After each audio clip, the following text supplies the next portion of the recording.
नमस्कार दोस्तों, आप सभी का मेरे चैनल हिंदी विद दीप्ति मेहता में हार्दिक स्वागत एवं अभिनंदन। मैंने अभी अपना नया चैनल शुरू किया जिसके अंतर्गत मैं अभी तक आरबीएससी एंड सीबीएसई के 9, 10, 11, 12 की वीडियो डाल रही थी। आज मैं कुछ अलग करने जा रही हूँ।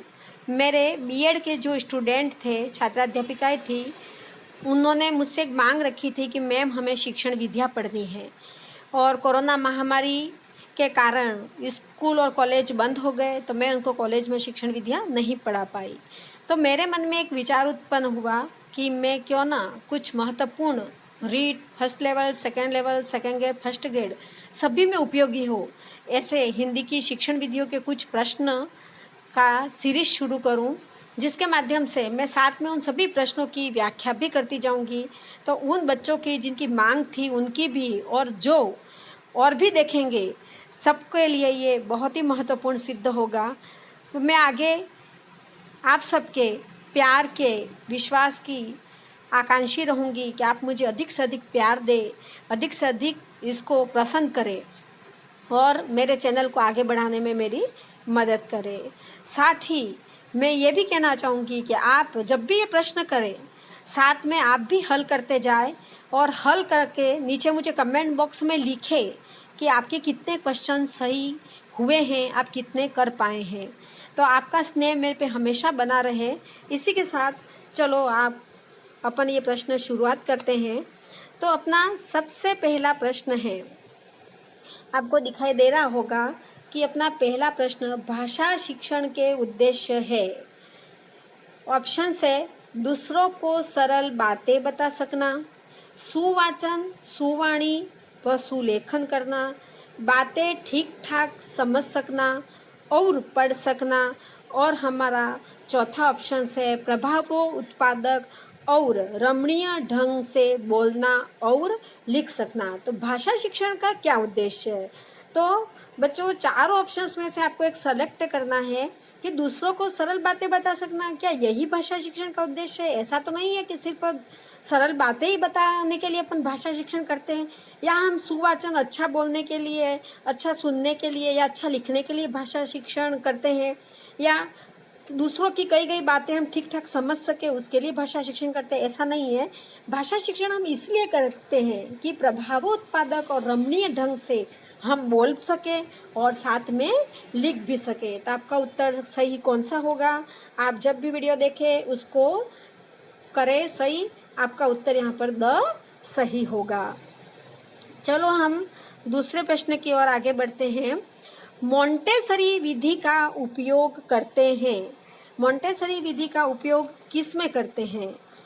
मौन वाचन में, स्वर वाचन में, लेखन शिक्षण में के उपयुक्त सभी में। बच्चों मोंटेसरी विधि क्या होती है उसके बारे में मैं आपको जानकारी दूंगी, पर पहले आप उत्तर बता दीजिएगा कि मौन वाचन में करेंगे कि स्वर वाचन में करेंगे कि लेखन शिक्षण में करेंगे कि उपयुक्त सभी में करेंगे। तो मोंटेसरी विधि का उपयोग लेखन शिक्षण में किया जाता है। अब मैं आपको परिचय दे दूं थोड़ा बहुत कि मोंटेसरी विधि है क्या। तो मोंटेसरी विधि मारिया मोंटेसरी द्वारा रचित विधि है, इसलिए इसका नाम मोंटेसरी विधि पड़ा। इसका दूसरा नाम खेल विधि भी है क्योंकि यह खेल विधि पर आधारित है। मारिया मोंटेसरी जो थी वह इटली की निवासी थी। कहाँ की निवासी थी? इटली की निवासी थी और इसने यह विधि का सूत्रपात किया। इस विधि में एक महत्वपूर्ण विशेषता ये है कि मारिया मोंटेसरी खेल खेल में बच्चों को शिक्षा ग्रहण करवाती है। तो कौन से बच्चों को शिक्षा ग्रहण करवाएगी खेल खेल में? तो 3 से 6 वर्ष के जो बालक होते हैं उनको ये खेल खेल में शिक्षा ग्रहण करवाती है।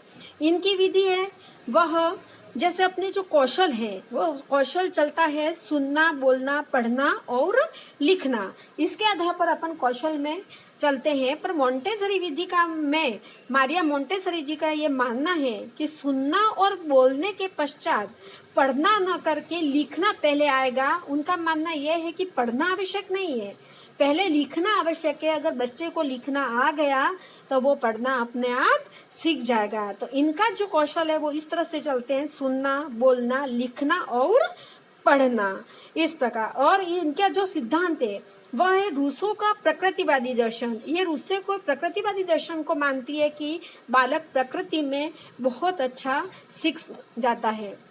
मोंटेसरी विधि में क्या होता है, ये मनोवैज्ञानिक विधि होती है, यह क्रियात्मक विधि है, बाल केंद्रित विधि होती है, जिसमें बालक है वह बहुत कुछ स्वयं करके सीखता है। आपको मोंटेसरी विधि अच्छे से समझ में आ गई होगी, ऐसा मेरा दोस्तों मानना है। चलो हम अपने तीसरे क्वेश्चन की तरफ बढ़ते हैं। निम्नलिखित में से लेखन कौशल का कौन सा तत्व नहीं है? लेखन कौशल, आप सभी जानते हैं लेखन कौशल मतलब लिखने का कौशल होता है, तो उसका कौन सा तत्व नहीं है? तो देखिए आप, शब्दों का सही प्रयोग करना, बलाघात, ये बालाघात हो गया है, बलाघात है, बलाघात, सॉरी घात, बलाघात है ये, बलाघात, वाक्य रचना और तथ्यों का तार्किक प्रस्तुतिकरण। तो लेखन कौशल के अंतर्गत कौन सा तत्व नहीं आता है? तो कौन सा तत्व नहीं आएगा? तो इसका ऑप्शन है बलाघात, जो लेखन कौशल में नहीं आता है। तो बलाघात क्या होता है, किस में आएगा? तो उच्चारण में आएगा। जब हम किसी का वाचन करेंगे या किसी को पढ़ेंगे तो गद्य पद्य जो भी पढ़ेंगे उसके अंतर्गत हमें बलाघात का उपयोग हम करते हैं। जहाँ पूर्ण विराम है, जहाँ जो भी चिन्ह है उसके अनुसार हम रुकते हैं, बढ़ते हैं, बहुत सारी चीज़ें होती है बलाघात। तो लेखन कौशल में बोलने का होता नहीं है, सिर्फ लिखने का होता है। तो लिखने में अपन शब्दों का सही प्रयोग करते हैं, सही बात है। वाक्य रचना, लेखन कौशल में वाक्य रचना होती है। तथ्यों का तार्किक प्रस्तुतिकरण होता है, क्योंकि तथ्य क्या है, समानांतर लिखे जाते हैं, एक वाक्य से दूसरे वाक्य का जुड़ाव होता है। पर बलाघात है वो पठन और उच्चारण कौशल में आता है, लेखन कौशल में नहीं आता है। अब अपन चौथे प्रश्न की तरफ बढ़ते हैं। अपना चौथा प्रश्न है, व्याकरण शिक्षा स्वतंत्र रूप से किस विधि में नहीं दी जा सकती? यानी अगर अपने को व्याकरण शिक्षण कराना है तो स्वतंत्र रूप से हम किस विधि में व्याकरण शिक्षण नहीं करवा पाते? हमारा पहला ऑप्शन है भाषा संसर्ग विधि, हमारा दूसरा ऑप्शन है आगमन विधि, हमारा तीसरा ऑप्शन है निगमन विधि और चौथा है पाठ्य पुस्तक विधि। आप लोगों की जानकारी के लिए मैं बता दूं, चारों जो विधियां है वह व्याकरण शिक्षण के लिए उपयोगी है। पर यहाँ पर आपके प्रश्न पूछा गया है कि व्याकरण शिक्षा स्वतंत्र रूप से किस विधि में नहीं दी जा सकती? तो भाषा संसर्ग विधि में व्याकरण की शिक्षा स्वतंत्र रूप से नहीं दी जा सकती। क्यों नहीं दी जा सकती भाषा संसर्ग विधि में? तो मैं आपको पहले 3 ऑप्शंस और बता देती हूँ, फिर उसके बारे में बताऊंगी कि भाषा संसर्ग विधि में स्वतंत्र रूप से शिक्षा क्यों नहीं दी जा सकती। तो पहले हम जान लेते हैं आगमन विधि। तो आगमन विधि तो इसी के लिए है, व्याकरण शिक्षण के लिए, व्याकरण शिक्षण के लिए महत्वपूर्ण मानी गई है, क्योंकि व्याकरण की अगर शिक्षा प्राप्त करनी है तो आगमन विधि के द्वारा ही व्याकरण की शिक्षा दी जा सकती है। क्योंकि व्याकरण विधि कहाँ से चलती है? उदाहरण से नियम की ओर चलती है। निगमन विधि जस्ट इसका उल्टा होता है, यह नियम से उदाहरण की तरफ चलती है। यह भी व्याकरण शिक्षण को पढ़ाने में अत्यंत उपयोगी है। आगमन विधि है वो वैज्ञानिक है, तो निगमन विधि है वह अमनोवैज्ञानिक विधि मानी जाती है। पाठ्य पुस्तक विधि, पाठ को पढ़ाते पढ़ाते बीच में ही जो व्याकरण सिखाई जाती है उसे पाठ्य पुस्तक विधि कहते हैं। तो आगमन निगमन विधि तो व्याकरण शिक्षण के लिए अत्यंत उपयोगी है। व्याकरण शिक्षण अलग से इसमें शिक्षण करवाया जाता है व्याकरण का। पर भाषा संसर्ग विधि, जिसका दूसरा नाम क्या है मैं आपको बता देती हूँ, हमेशा एग्जाम में ये नाम आता है और अपन कंफ्यूज हो जाते हैं। अव्याकृति विधि। अव्याकृति विधि भाषा संसर्ग विधि का ही दूसरा नाम है। इसमें क्या होता है, व्याकरण की शिक्षा स्वतंत्र रूप से नहीं दी जा सकती। क्यों? क्योंकि इसमें है वो रचना व अभ्यास के द्वारा ही पाठ पढ़ाते पढ़ाते बीच में ही इसमें व्याकरण की शिक्षा दे दी जाती है। भाषा संसर्ग विधि में क्या होता है, व्याकरण का सैद्धांतिक ज्ञान नहीं दिया जाता है, अलग से व्याकरण सिखाना पढ़ाना ऐसा नहीं होता है, इसमें व्यवहारिक ज्ञान पर बल दिया जाता है। ये बहुत सी एग्जाम में क्वेश्चन आ चुका है, सेकेंड ग्रेड हो चाहे फर्स्ट ग्रेड हो चाहे रीट हो, बहुत सी बार ये क्वेश्चन पूछा जा चुका है कि ऐसी कौन सी शिक्षण विधि है जिसमें व्याकरण का सैद्धांतिक ज्ञान न देकर व्यवहारिक ज्ञान दिया जाता है, तो भाषा संसर्ग विधि या अव्याकृति विधि में होता है। इसमें क्या करते हैं, लेखक की अच्छी सी पुस्तकें पढ़ने के लिए दे दी जाती है, जिसको पढ़कर ही बालक अपने आप भाषा का ज्ञान प्राप्त करे, व्याकरण का ज्ञान प्राप्त करे। इसके अंतर्गत व्याकरण की शिक्षा दिए बिना ही भाषा के शुद्ध पक्ष को सिखा दिया जाता है। इसमें भाषा की शिक्षा अलग से नहीं दी जा सकती है, साथ साथ में व्याकरण भी अलग से इसमें नहीं पढ़ाते हैं, पाठ पढ़ाते पढ़ाते ही व्याकरण इसमें सिखा दी जाती है, जिससे कि क्या है, समय अधिक लगता है और छात्र खुद ही अगर शुद्ध कर रहे हैं या अशुद्ध ज्ञान प्राप्त कर रहे हैं पता नहीं लगा पाते हैं। यह तो मैंने आपको संक्षिप्त में भाषा संसर्ग विधि के बारे में बच्चों पूरा बता दिया। इसका सही उत्तर था भाषा संसर्ग विधि आपके। अब हम आगे बढ़ते हैं, भाषा शिक्षण की सूत्र विधि। कौन सी विधि, सूत्र विधि का मूल स्रोत कौन सी भाषा है। सूत्र विधि की मूल स्रोत कौन सी भाषा है, देखो संस्कृत है, फ्रेंच है, जर्मन है या फिर अंग्रेजी है। तो कौन सी है, भाषा शिक्षण की सूत्र विधि का मूल स्रोत, यानी सूत्र विधि कहाँ से ली गई है, तो कहाँ से ली गई है, संस्कृत से ली गई है। सूत्र विधि का सूत्रपात संस्कृत भाषा से हुआ है। अब ये सूत्र विधि है क्या, कहाँ से आती है, तो मैं आपको थोड़ा सा परिचय करा देती हूँ इसका, कि सूत्र विधि है वह निगमन विधि का एक भाग है। निगमन विधि के अंतर्गत निगमन विधि को दो भागों में बांट दिया गया है, सूत्र विधि एंड पाठ्य पुस्तक विधि। सूत्र विधि में क्या है, संस्कृत में अधिकतर चलती है क्योंकि संस्कृत में सूत्र होते हैं, इसलिए संस्कृत में ये ज़्यादा प्रचलित है, और हिंदी में यह कम प्रचलित है क्योंकि हिंदी में सूत्र नहीं होते हैं। निगमन विधि में जिस तरह से रटने पर बल दिया जाता है, तो सूत्र विधि में भी रटने पर बल दिया जाता है। जो भी नियम होते हैं, जो भी सूत्र होते हैं, उसको रट्टा मार के छात्रों को रटवा दिया जाता है, इसलिए यह विधि अमनोवैज्ञानिक विधि मानी जाती है, बल्कि सूत्र विधि का प्रयोग ज़्यादातर संस्कृत में किया जाता है। तो यह मूल रूप से कौन सी भाषा के लिए उपयोगी है, संस्कृत भाषा के लिए उपयोगी है। आशा करती हूँ आपको अच्छे से समझ में आ रहा होगा मेरा पढ़ाना। देखो अपन छठे क्वेश्चन की तरफ आगे बढ़ते हैं। भाषा शिक्षण के किस विधि में मातृभाषा को मध्यस्थ नहीं रखा जाता है, तो भाषा शिक्षण कराने के लिए सभी शिक्षण में अपन ये मानते हैं कि मातृभाषा के माध्यम से ही छात्रों को भाषा शिक्षण करवाया जा सकता है। तो ये प्रश्न ये कह रहा है कि मध्यस्थ मातृभाषा का सहयोग किस में नहीं लिया जाता है, क्या व्याकरण विधि में नहीं लिया जाता है, क्या सूत्र विधि में नहीं लिया जाता, अनुवाद में कि प्रत्यक्ष विधि में। तो बच्चों व्याकरण विधि तो क्या होती है, व्याकरण पढ़ाते हैं। व्याकरण पढ़ाने की अब भी मैंने आपको अलग अलग विधियां बताई है, आगमन, निगमन, सूत्र विधि, पाठ्य पुस्तक विधि, भाषा संसर्ग विधि आदि है, जिसमें हम भाषा का सहारा ही लेते हैं। दूसरी सूत्र विधि आपने देखा ही है, भाषा के सहारा से ही, क्योंकि सूत्र विधि में क्या होता है, भाषा नियम को, सूत्रों को रटवाया जाता है। तीसरा अनुवाद विधि, अनुवाद तो भाषा का ही अनुवाद करेंगे ना, किसका अनुवाद करेंगे, द्वितीय भाषा का अनुवाद करके मातृभाषा के सहयोग से बच्चों को समझाएंगे। पर प्रत्यक्ष विधि ऐसी विधि है जिसके अंतर्गत मातृभाषा को मध्यस्थ नहीं रखा जाता। प्रत्यक्ष विधि में छात्रों के समक्ष प्रत्यक्ष रूप से उस चीज को दिखाकर या उस चीज को कर कर सिखाया जाता है, इसलिए प्रत्यक्ष विधि में मातृभाषा को मध्यस्थ नहीं रखा जाता है। समझ में आ गया होगा आपको प्रत्यक्ष विधि क्या है, सामने प्रस्तुत करके, जो दिखाकर, जिसको क्रिया करके जो सिखाया जाता है, उसमें मातृभाषा का सहयोग नहीं लिया जाता है। आगे बढ़े हम, हमारा 7वां क्वेश्चन है, किस विधि में कार्ड पर लिखे शब्दों का चित्रों के साथ मिलान करने का कार्य किया जाता है। यहाँ पर पूछ रहे हैं कि ऐसी कौन सी विधि है जिसमें कार्ड पर शब्द लिख दिए जाते हैं और उसके सामने उसी शब्द का चित्र रख दिया जाता है। जैसे हमने आम लिख दिया, तो आम के सामने हम क्या करेंगे, मैंगो का चित्र बना देंगे और इसके सामने रख देंगे। तो इस तरह से इसमें ये पूछना चाह रहा है कि किस विधि में कार्ड पर लिखे शब्दों का चित्रों के साथ मिलान करने का कार्य किया जाता है। वाचन विधि में किया जाता है कि कहानी विधि में किया जाता है, ध्वनि साम्य विधि में कहा किया जाता है कि साहचर्य विधि में किया जाता है। तो कौन सी विधि में किया जाता है? वाचन विधि में क्या मिलान करवाएंगे, पाठ पढ़वाते हैं। कहानी विधि में कहानी सुनाते हैं।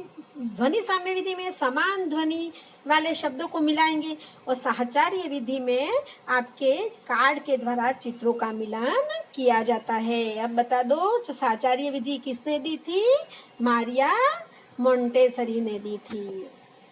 अब हम आगे बढ़े।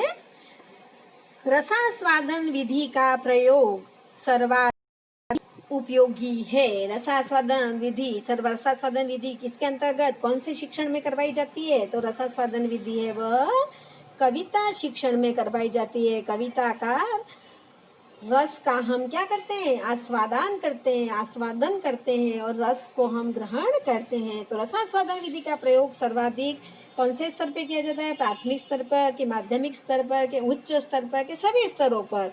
तो अधिकतर रसास्वादन विधि का प्रयोग हम करते हैं प्राथमिक स्तर पर।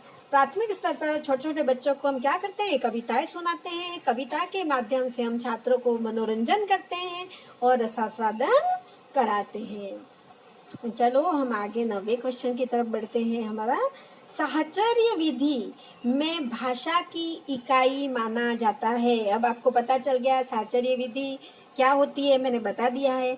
तो इसमें भाषा की इकाई किसको माना जाएगा? भाषा सिखाने के लिए वर्णों को माना जाएगा, कि शब्दों को माना जाएगा, कि अक्षर को माना जाएगा, कि वाक्य को माना जाएगा? तो साहचर्य विधि अभी मैंने बताया आपको मिलान करना है। तो मिलान किसका करेंगे अपन? तो शब्दों का मिलान करेंगे। तो साहचर्य विधि में भाषा की इकाई में किसे माना जाएगा? शब्द माना जाएगा। अब हम आगे बढ़े हमने 10वें क्वेश्चन पर। किस विधि में भाषा संगठना पर बल दिया जाता है? यानी भाषा के संगठन पर बल कौन सी विधि में दिया जाता है? तो बच्चों सैनिक विधि में दिया जाता है, कि अनुवाद विधि में दिया जाता है, कि प्रत्यक्ष विधि में दिया जाता है, कि सूत्र विधि में दिया जाता है? तो सूत्र विधि तो मैंने आपको अभी समझाई थी। क्या होता है सूत्र विधि? निगमन विधि का एक रूप है जिसमें रटने पर बल दिया जाता है।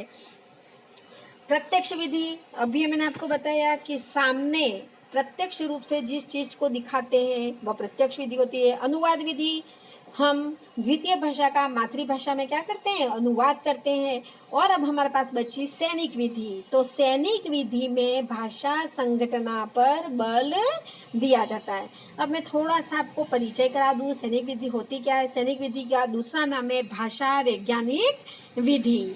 इसके अन्य नाम भी मैं आपको बता दूं। संगठना विधि कहते हैं इसको, अनुकरण परिस्मरण विधि कहते हैं, अनौपचारिक विधि इसको कहते हैं, और श्रव्य भाष्य विधि इसको कहते हैं। आप समझ गए होंगे इसके अन्य नाम है संगठना विधि, अनुकरण परिस्मरण विधि, अनौपचारिक विधि, श्रव्य भाष्य विधि और भाषा वैज्ञानिक विधि। इसके इतने नाम हैं। अब इसमें क्या होता है कि उच्चारण पर बल दिया जाता है।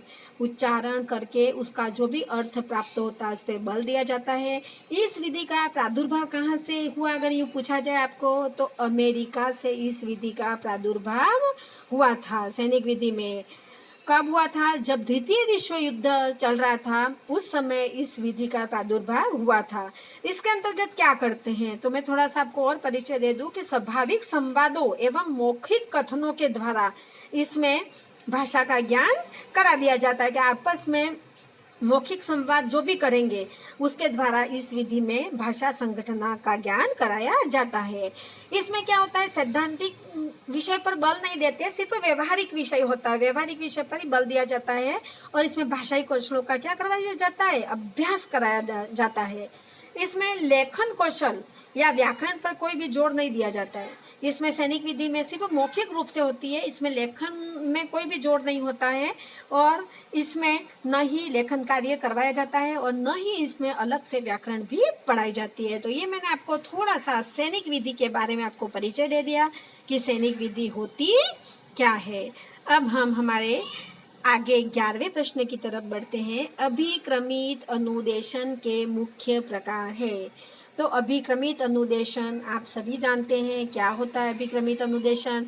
तो इसका प्रादुर्भाव कहाँ से हुआ सब मैं आपको बताऊंगी। पहले इसका आप उत्तर मुझे बता देना कि रेखीय, शाकीय, अवरोही या उपयुक्त सभी।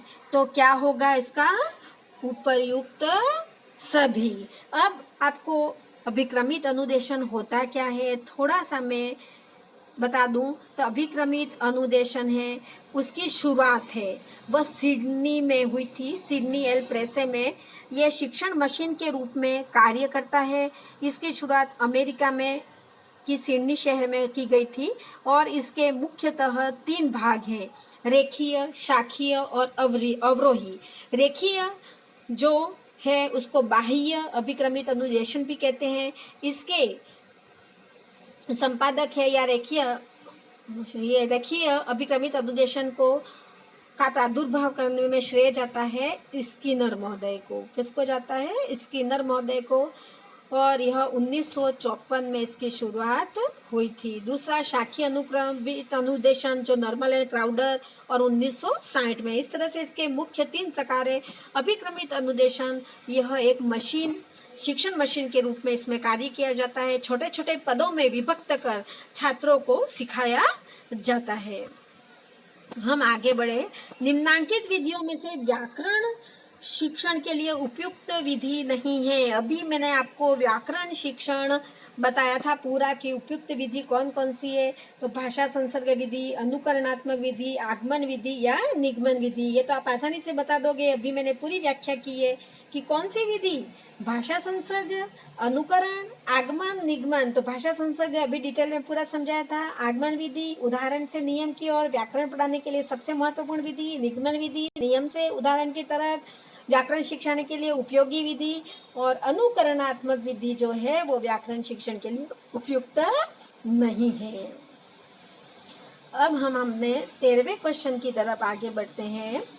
आज मैं आपको 20 क्वेश्चन ही सॉल्व कराऊंगी क्योंकि आपका वीडियो बहुत बड़ा हो जाएगा। अगर आपको इस वीडियो को ज़्यादा से ज़्यादा पसंद करेंगे तो मुझे कमेंट बॉक्स में लिखते जाइएगा, तो मुझे और भी प्रोत्साहन मिलेगा। और मैं आपके प्रोत्साहन को देखकर मैंने ये कोशिश की है, अगर आपका प्रोत्साहन मिलता रहेगा तो मैं 150 से 200 भाषा ये विधियों से संबंधित वीडियो डालूंगी इतने क्वेश्चनों का, जिसके अंतर्गत सारे महत्वपूर्ण प्रश्न आपके समाविष्ट हो जाएंगे जो रीड के लिए आपके काफ़ी हो जाएंगे। तो आप सबका स्नेह और प्यार बना रहे।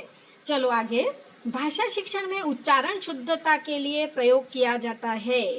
क्या किया जाता है? उच्चारण शुद्धता। शब्द पे ध्यान देना। उच्चारण शुद्धता बहुत सी बार कंपटीशन एग्जाम में प्रश्न आ चुका है।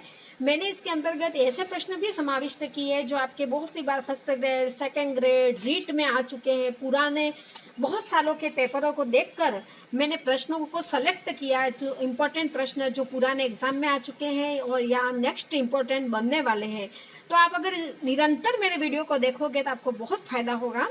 ये प्रश्न बहुत सी बार आ गया है। उच्चारण शुद्धता के लिए प्रयोग किया जाता है। क्या किया जाता है? ओवरहेड प्रोजेक्टर यानी OHP देखा होगा आप सबने, मैं ऐसा मानती हूँ। OHP, linguaphone, microphone, gramophone. उच्चारण शुद्धता के लिए किसका प्रयोग में लेते हैं? तो उच्चारण शुद्धता के लिए लिंग्वाफोन का प्रयोग सर्वाधिक किया जाता है। तो लिंग्वाफोन का दूसरा नाम, एक बार सेकेंड ग्रेड में ये क्वेश्चन भी पूछा जा चुका है कि लिंग्वाफोन का दूसरा नाम क्या है। तो लिंग्वाफोन को सीतावाद्य भी कहते हैं। क्या कहते हैं? सीतावाद्य। आप ध्यान रखिएगा इसको। नेक्स्ट हम आगे बढ़ते हैं। वाचन की कौन सी विधि संकोची छात्रों के लिए उपयोगी है? यानी जो बालक संकोची प्रकार का होता है, सबके सामने बोल नहीं पाता है, उसके लिए कौन सी विधि? वैयक्तिक वाचन मतलब अकेले का वाचन कराना, मौन वाचन, मन में वाचन कराना, संवेद वाचन जोर जोर से एक साथ सबको वाचन कराना, या आदर्श वाचन जो शिक्षक स्वयं करता है। तो संकोची छात्रों के लिए तो अपन यहाँ से देखो ऑप्शंस काटना भी आपको आना चाहिए। आदर्श वाचन हो ही नहीं सकता क्योंकि छात्र करता ही नहीं है, टीचर करता है। मौन वाचन मन में वाचन करते हैं तो संकोच कहाँ से दूर करेगा? मन में वो पढ़ रहा है नहीं पढ़ रहा है किसको पता? व्यक्तिक वाचन, अकेला वाचन करवाएंगे तो वो तो और ज्यादा संकोची हो गया, तो बोल ही नहीं पाएगा। तो हम समवेत वाचन का सहारा लेंगे कि एक साथ सभी बच्चे जोर जोर से पढ़े, तो उसके साथ वो भी जोर जोर से क्या करेगा? पढ़ेगा। उसे कहते हैं समवेत वाचन। ये आप अगर ईमानदारी से बीएड की हो तो आपको अच्छे से पता होगा। मेरे जो स्टूडेंट रहे हैं, छात्राध्यापिका रही है, उनको ये अच्छे से पता है कि व्यक्तिक वाचन क्या होता है, मौन वाचन क्या होता है, समवेत वाचन क्या होता है, आदर्श वाचन क्या होता है। मैं ऐसी आशा करती हूँ कि वो इस क्वेश्चन का उत्तर देखते ही बता देंगे।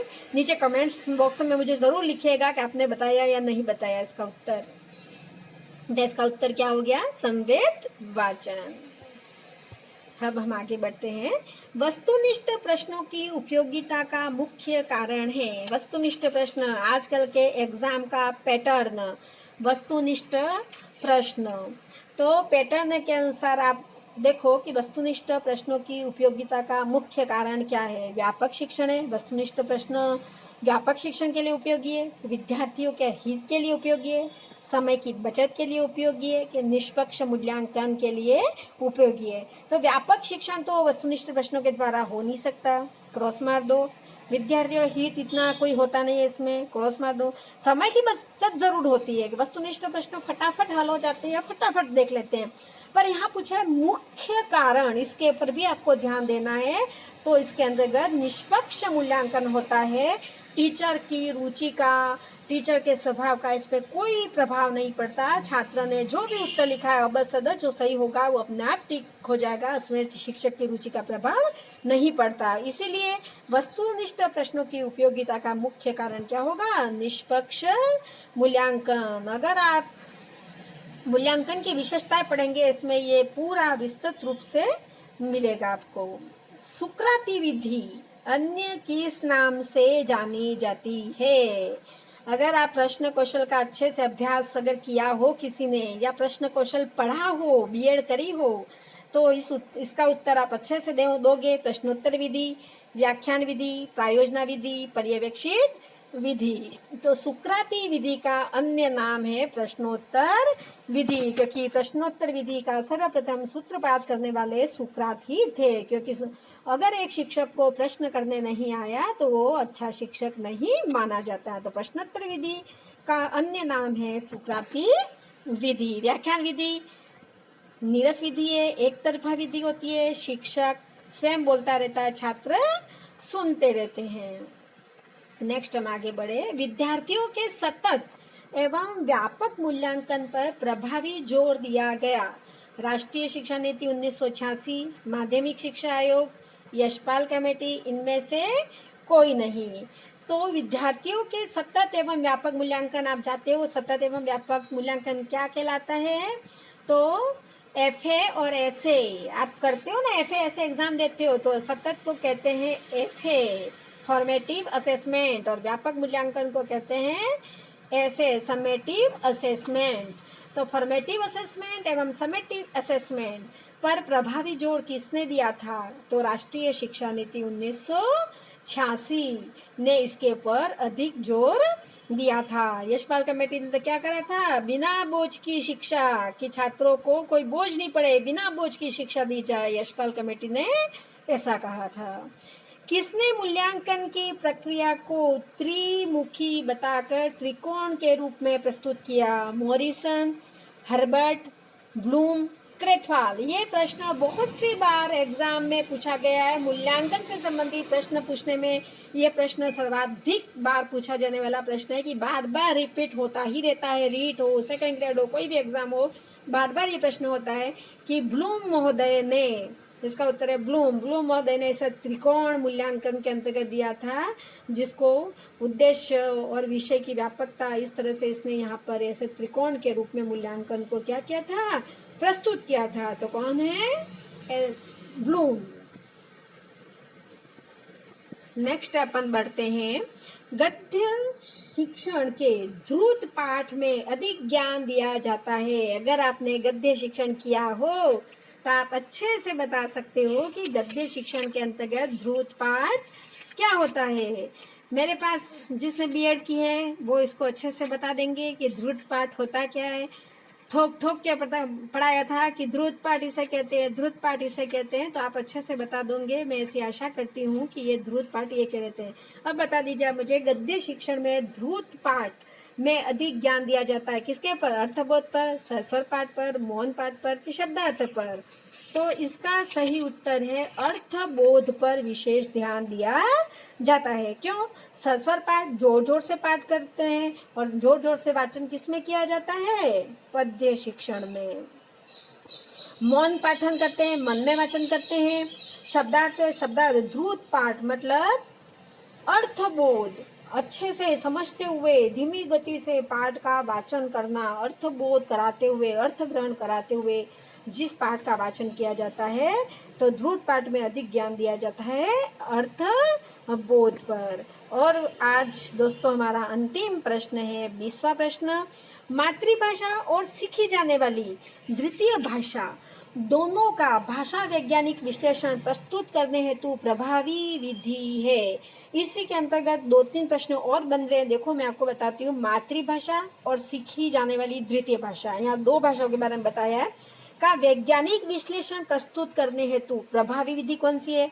व्यतिरेक विधि है, समवाय विधि है, व्याख्यान विधि है कि सूत्र विधि है? तो कौन सी है बच्चों?